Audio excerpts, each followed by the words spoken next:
nafasi ya juu. Subiri kwanza. Kumekucha. Hivi mnaukika hii ni Yanga kweli? Kumekucha. Nauliza hii ni Yanga kweli? Au ni Barcelona ya bongo jamani? Yaani timu unacheza mpaka mwili unakusisimka.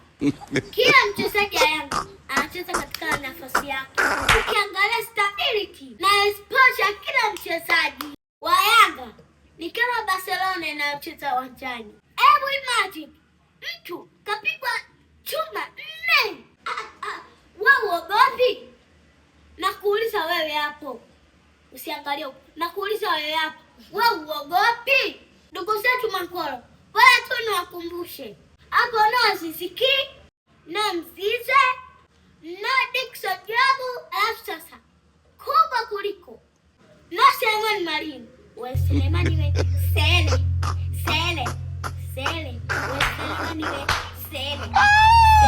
Sasa nikuulize mtani, utaenda kutoa kinyesi chako Jangwani au tuendaye tulipoishia?